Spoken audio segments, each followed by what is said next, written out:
I'm a little bit of a wanderer, so I'll move around a little bit. How's the conference gone so far? How many of you got a chance to hear Terry May speak on customers? Yeah, this is going to be a tough act to follow. I've been at Video Gaming Technologies, Director of Field Engineering for 6 years. We've been on quite a journey. We've had a high growth rate in the Native American market. We're going to go over some simple things. I really feel like what we really want to do is tell a little bit about who we are, kind of what we do, most importantly, how we do it, and then our apex journey. The apex journey for VGT has been the Achieving Performance Excellence. And that's really been our journey through the state awards and now as we prepare to move into the Baldrige Award. We've received the Excellence Award from the state of Oklahoma, and we've now qualified to apply for the Baldrige Award. So we're looking forward to doing that. But as you may have heard in an earlier session, we've been recently acquired by a company out of Australia. And we just started to have those discussions. But one of the things they like most about VGT is our performance excellence culture, our continuous improvement initiatives, and they're very interested in hearing how we can take that and share that across their organization. One of the things I'm challenged with as I give presentations is the clicker. So I always have to check when I click because who knows where it goes. But who are we? We're the leading manufacturer and distributor of Class II games in the cosmos.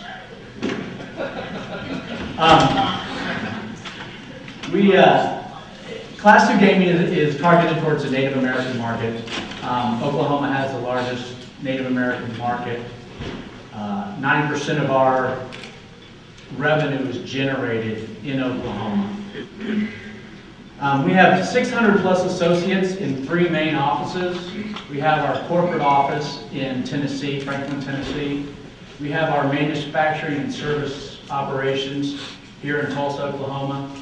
And then we have a Reno game studio that does the creative piece of the game design.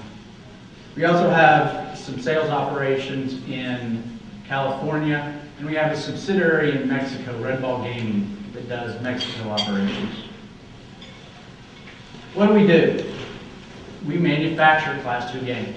A Class II game is a gaming system. It's a server-based gaming. That server does a wide area ball call. It's actually electronic bingo. And then each of the terminals across the floor receive that ball call and dob your card for you. So it would just be like me up here yelling B2, N45, and you guys dobbing your cards. Each of our games out on the floor, you're playing against someone else on one of our games. So we provide the system, so that requires us to keep the system up and running 24/7. We need to have a quality system. We need to make sure it's reliable. And if you can't play one of our games, you're going to be disappointed.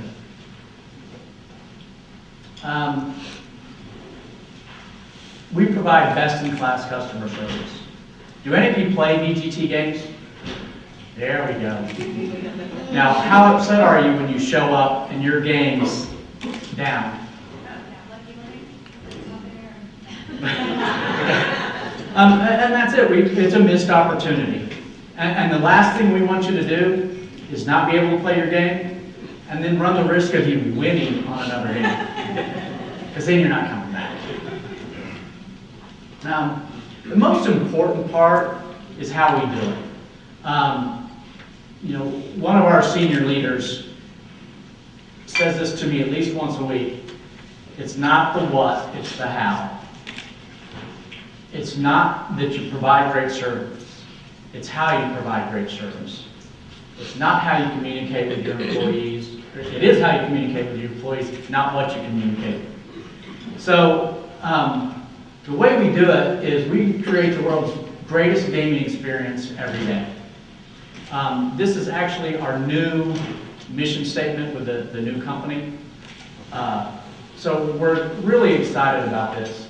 In just the short 2 weeks that we've been involved with them, the meetings I've had, we've been able to really talk about the high-level things. And the number one thing that's been the most promising through all this is the culture fit. In the first conversation I had with them, I have order entry team. And if you have order entry or sales support teams, you know your salespeople will take any order, anytime, regardless of anything, and expect you to complete it. So I asked them, I said, well, how late in the order process will you allow your salespeople to change an order? The guy says, has the truck left yet? And at that point, I realized that they're focused on customers the same way we are. So this culture fit is going to be phenomenal. So we're really excited about it. So the how we do it is already starting to fall in place. Yeah, we'd like to have better processes, and the chances of ever getting sales to get the order in on time are low, but we'll make it happen anyway.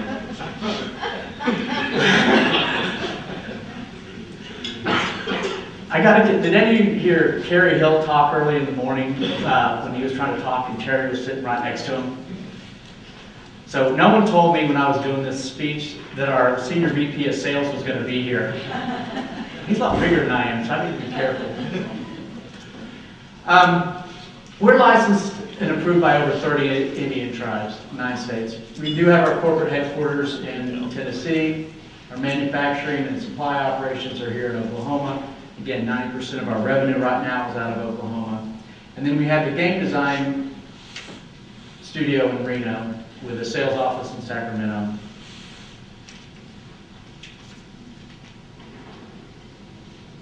At the end of the day, and you've heard this in many of the conversations through the day, we are in the customer relationship business.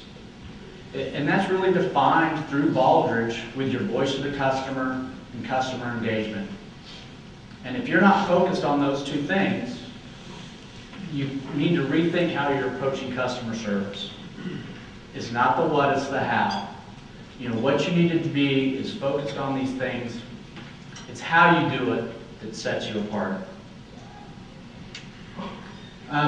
This is a great slide, and we tossed this up in a lot of the presentations we've done over the last year since we've won the state award. And that's our growth rate. Starting in 2001 when we had 76 machines to 2013 when we were just short of 20,000.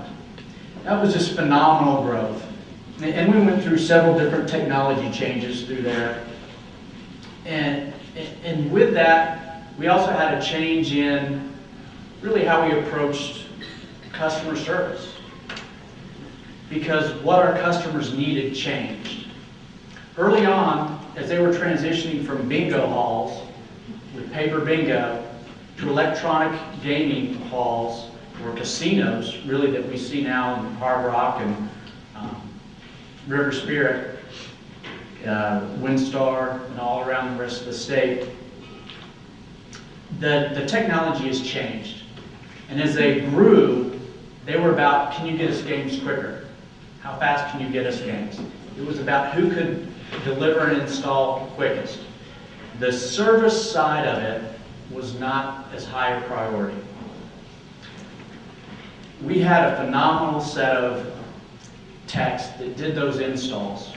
They traveled around the state doing those installations, and they always got the games up and running before anybody else as new casinos would open. But in 2006, we really started to see a major shift in our business.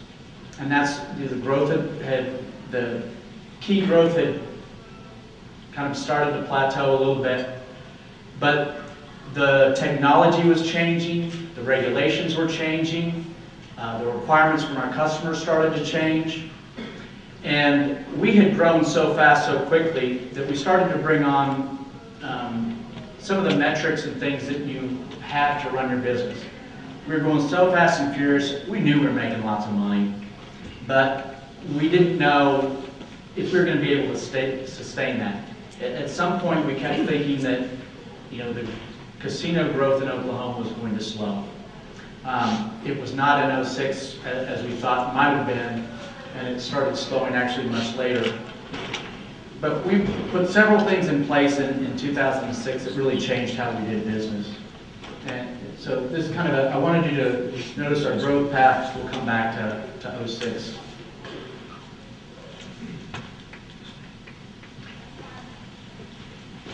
When we started before 2006, we had the basic functions, corporate functions. We had accounting, finance, IT, marketing, inventory. We had the production staff. We had hardware and software engineers, sales, and field service. We hadn't really looked at what we wanted to be when we grew up. Since then, we've come back and really looked at what we need to do a sustainable organization. So we put that performance excellence team in place. We added business development. We actually didn't even have HR before 2006. We added organizational learning and development, product management. So we added all the infrastructure to a company to allow us to continue that growth path. One of the things that's key to that is because of this rapid growth and the way we've done things, one thing you didn't see on there was a customer service team. We still don't have a customer service team. At VGT, everyone's job is customer service. So the way that's approached and the way we've grown, we always were doing everything we could for the customer. We always felt like we were the underdogs. So it's just in our DNA to try and provide great customer service. Because of our business model with the Native Americans, we're able to align with them very directly. Because we manage the systems and lease the systems and take full ownership of the systems, we monitor the systems, we're in complete alignment to them. If the game goes down, they're not making money and we're not making money. If the patrons at the casino aren't enjoying the games, that doesn't make the casino happy and it doesn't make us happy. So we're very well aligned with our customers in our core objectives. That allows us to win together. One of the things we found out as we started the journey was, I think the second year, we received an award for best practices in customer service. And we knew we had good customer service scores, but we didn't know, we won an award for metrics agility, or measurement agility. We weren't sure what that was. We were thrilled to get the award. We had no idea what it was. But, it started to validate some of the things that we knew we were doing and we were doing right. But at this point, we knew we wanted to go on that journey. And we chose the Baldrige criteria to take us on that journey. What we wanted to do was build off of our strengths. Customer service we knew was one of our strengths. We wanted to learn what we were doing right, and then partner with the other departments, partner with our customers to continue to improve that and spread that into a deeper partnership with the casinos.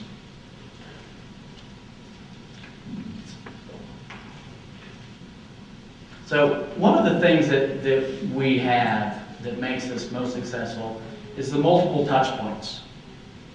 I stand up here as the Director of Field Engineering talking to you about customer service. If you're going to have somebody come talk to people about customer service, it's normally not your engineering department. But that's because we're focused on how we can achieve success with a customer in really what's a very technical business.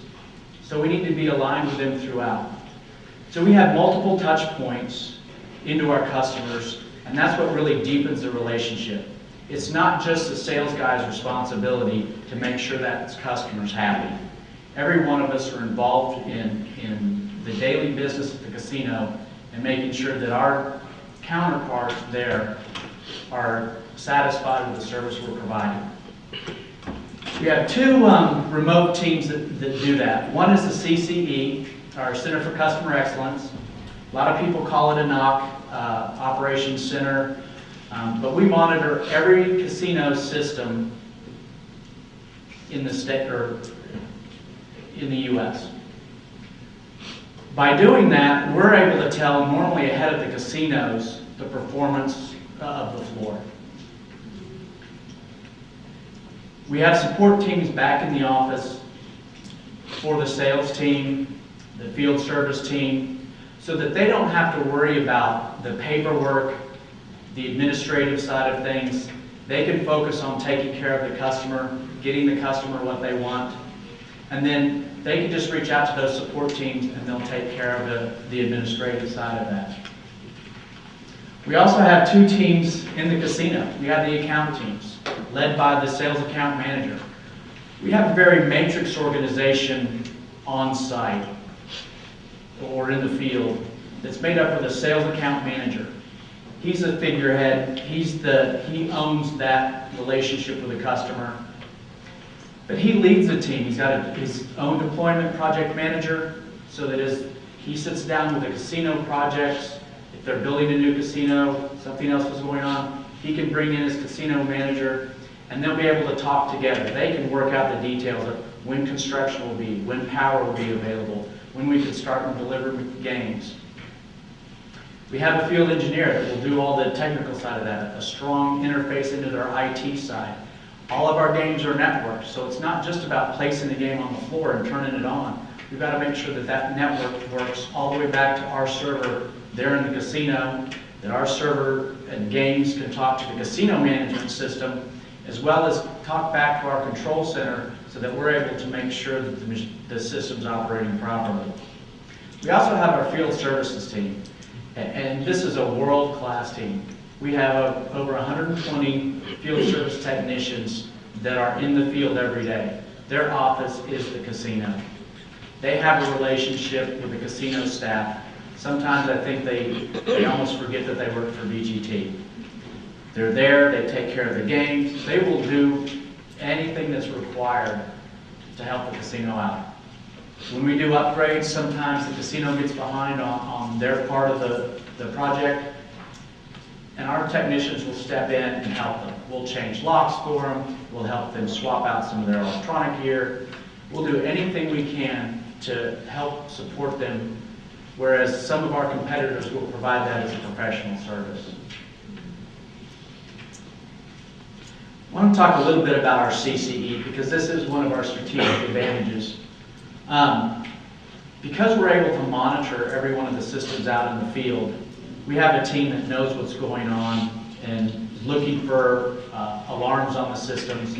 But they're also available 24/7 if the casino has any questions or concerns. And sometimes they'll even take a call in the middle of the night. The casino will call and say, well, we're out of printer paper, or we're running low on printer paper. Can you shoot us more printer paper? They'll take an order for printer paper, even though they're a bunch of DBAs. But they'll resolve any issue the casino has when they call in. We're there 24/7, 365. We've got a fully redundant system. We have part of the team sits in Tennessee and part of the team sits in Oklahoma, and that will allow us to be redundant at any time. So if there were a tornado in Tulsa that took out our control center, we have the CCE in Tennessee that can take over.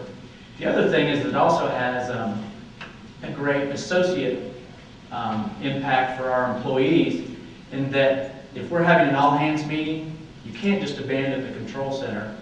So those people in Tennessee can go to the Tennessee all-hands meeting, and the people in Oklahoma can watch it, or the people in Tennessee can watch while the Oklahoma people are out.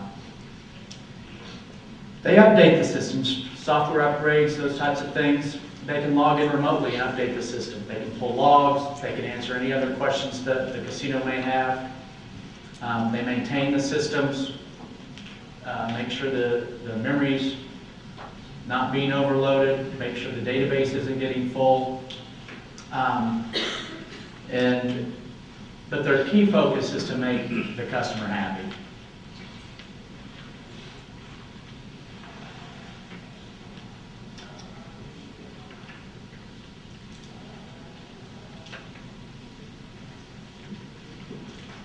Kind of going back to our evolution, we were focused on getting out games as fast as we could. There weren't too many controls. A lot of the gaming regulations hadn't been solidified. There was still a lot of legal battles over what was allowed and not allowed.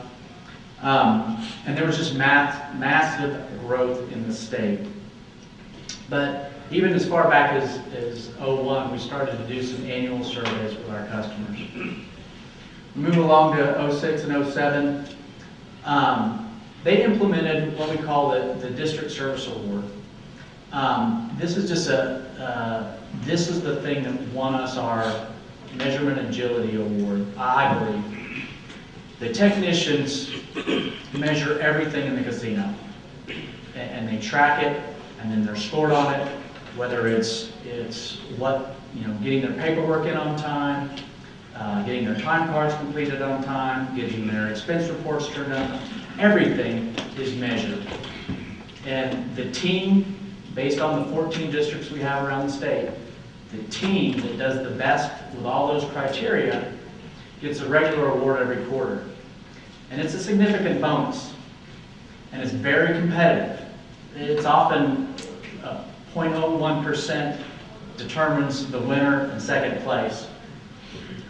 But by putting this in place early on, it's given us that 6 years now of measurement and pushing ourselves, and they're always trying to find the next step, what will push them to that next level.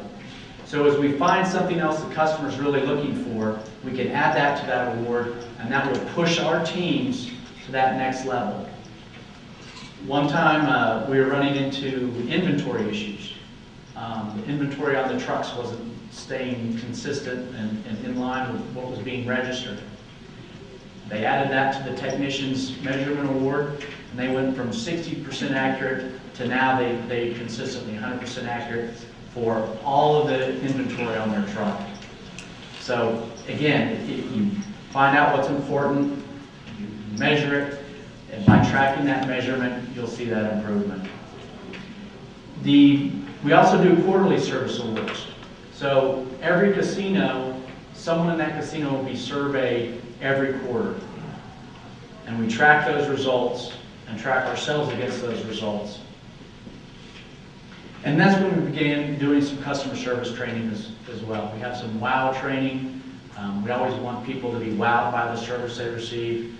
So every one of our associates has been through customer service training. So even the individuals that are never speak to a customer have been through customer service training. Because again, we believe customer service is everyone's job. Some of the other things we've done is created more technical teams in the field. As we had that evolution of technology in our industry, we needed to get technical people closer to the customer. So we put engineers and programmers in Oklahoma so that we could resolve issues more quickly. We put engineers talking to the customers on a regular basis, being able to talk to them about their IT systems, solve their problems, talk about how we needed to do networking.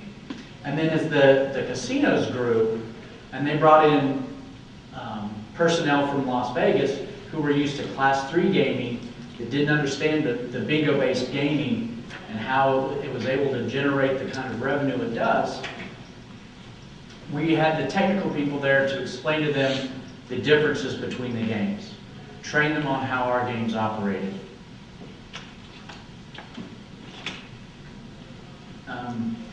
About 2011 is when we moved to that dedicated account team with the sales manager on top, the sales support staff underneath them, dedicated, we've always had the dedicated field service people assigned to the casinos, but moving them underneath the direction of the sales account manager has made things move much more smoothly. As you can imagine, sales guy takes an order, games show up, and if the tech on site didn't know the games were coming, it can cause a little bit of a problem.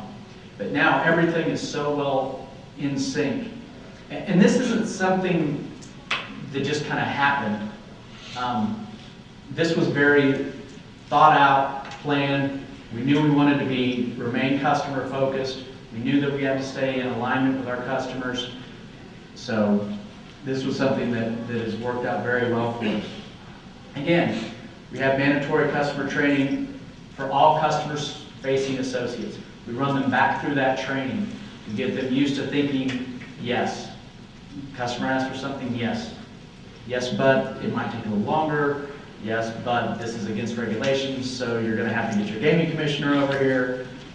We're in a very regulated industry, but we still want to always be able to say yes to the customer because they're always right. But we've really gotten focused on resolving our OPs. We've had 2 years of really good reports where we've been able to resolve the OPs or put teams together and focus on the OPs.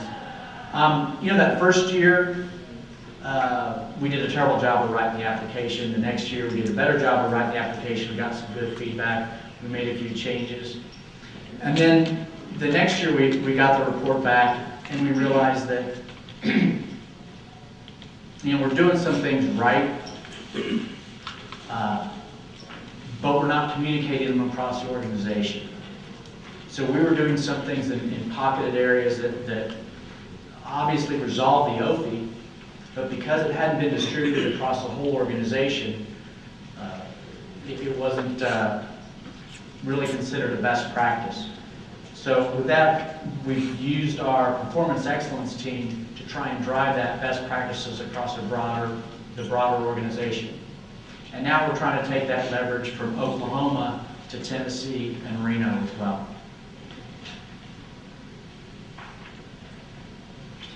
I just wanted to put something up to show just the workload of our technicians in the field. What this really shows is up there's 30,000 actions. That's what they'll do in a month. The number of times they have some project or task within the casino. So their workload is high. And it's very easy, if you're very busy, to not have good customer service.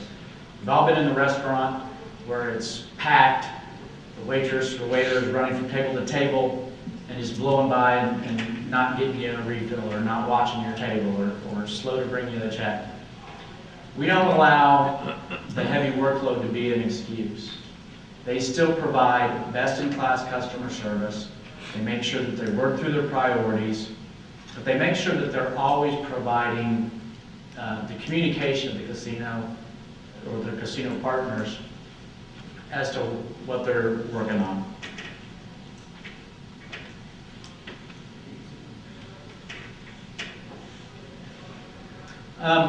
One of the things that again makes us really special is our dedicated technicians.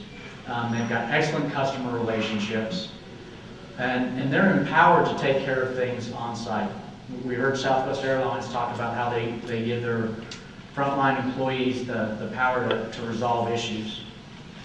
Our technicians know that that's their job to resolve. They don't need to call in, they don't need to check in. They know what the regulations are. They stay within those regulations, and they're able to take care of anything that they need to at the casino. One of the things we also added in this improvement was our compliance team. We now have the same way we have the monitoring system that's available and being monitored 24/7, we have compliance officers that are available 24/7. If our technician is asked to do something that they don't believe they should be doing, or might be against regulations, they can call that compliance officer 24/7, get a ruling, not be the bad guy and tell the customer, no, I can't do this. And our compliance officer will reach out to their regulator, or it'll either release the technician to do the work, or reach out to the regulator and say, your operations staff is trying to force our people into this, you may want to have a conversation with them. So that gives us the opportunity, again, to be there for the customer. Yes, I'd like to help you, but I need permission to do this. So.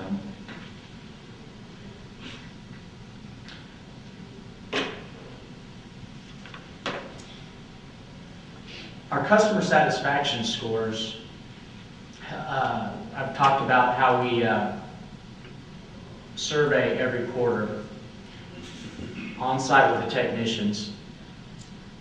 We have that trending, but also after every job now, we will, the project manager will give the casino a survey to fill out on how just that project went. Feedback specifically on that job. So that the project manager will turn that in, giving the feedback from the casino, but they'll also make all the comments on how they feel it went. If the truck was on time, were the technicians there and ready to work? Was the casino there and ready to work? We tend to see more OFIs for our customers on those forms than for our own installation team. But by doing those surveys, we know what we need to be doing better. We get the direct feedback from the customer. By doing it for 6 years, we've been able to benchmark that. Well, it's hard to keep customer service at that level because the customer starts to expect you to provide that kind of service every time. So you really, although our scores are staying, 95 and above, 99, it's hard to keep them there because it's expected. But we find a way to do it. One of the other things that really drives our customer satisfaction, though, is, and how the techs really measure themselves, is machine uptime. Again, by keeping the machines up and running 99.86% of the time, our customers are very happy with us. And we benchmark ourselves against our competitors.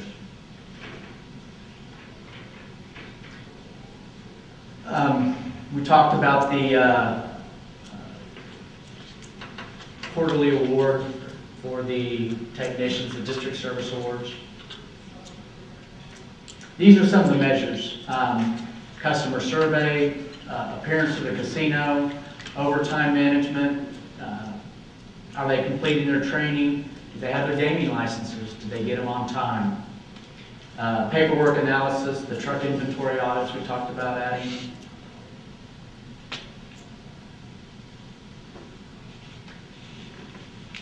Apex has been our framework for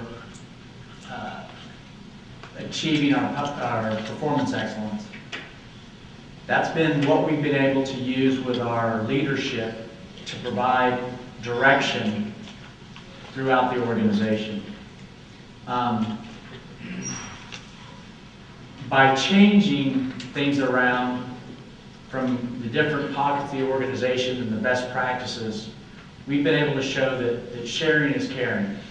If we find a team that's doing it better than everybody else, they're scoring higher on their district service awards, they have the best on-time performance, we have a sales guy that gets all his orders in on time, we share that with the other organizations so that each account team could try and drive to that level. Consistency counts.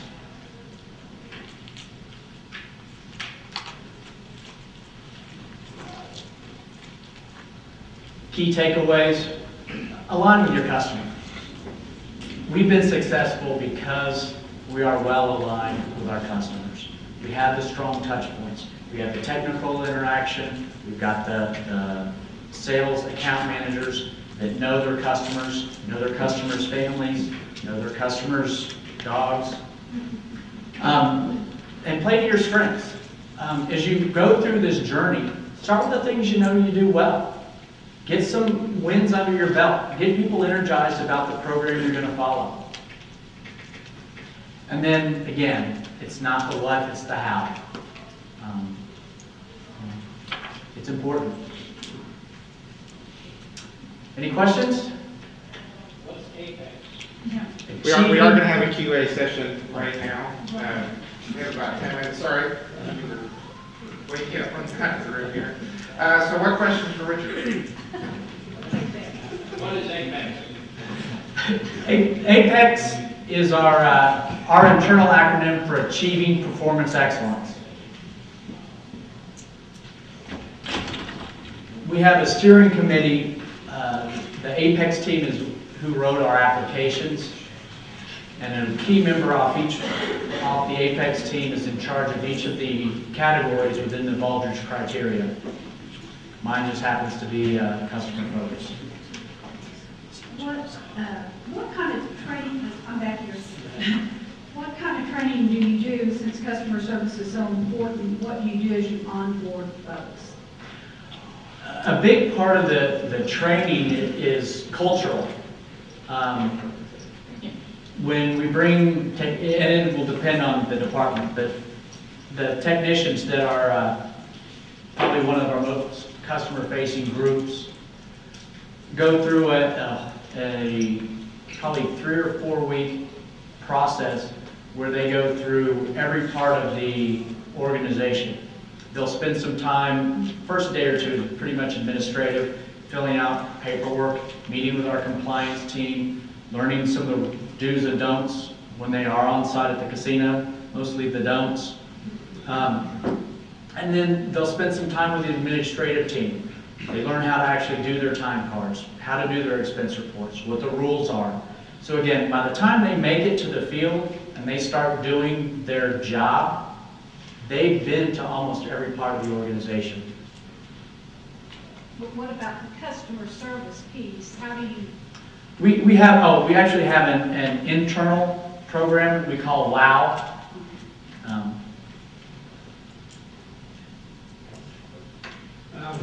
You mentioned customer fees. You specifically talked about getting there at casinos not ready.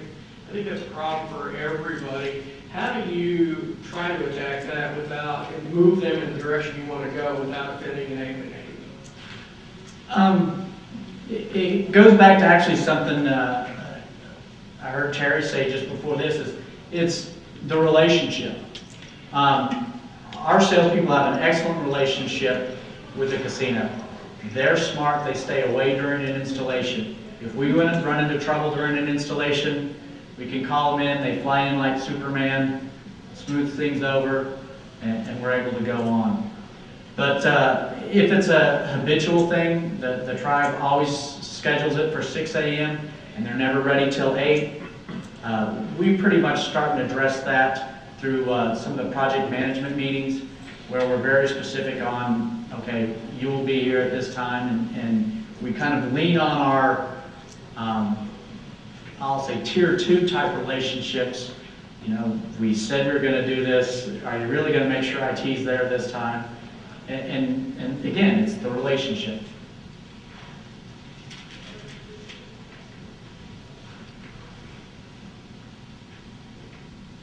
How do you ensure the integrity of the customer satisfaction survey? Meaning, is that done by third party so that you know you're getting good feedback? How often is that done? Do you do it in all your facilities? That sort of thing. Several different ways. So and it's one of our OPs, is that our customers tell us we over-survey them. Our feedback was we don't have a centralized survey repository, and we kind of survey in silos right now, and we want to kind of get past that. So we do have some third-party surveys. We'll bring in a third-party survey to do maybe a trade show or something. We do an annual survey that goes out. Some are done. Our top customers get surveyed over the phone.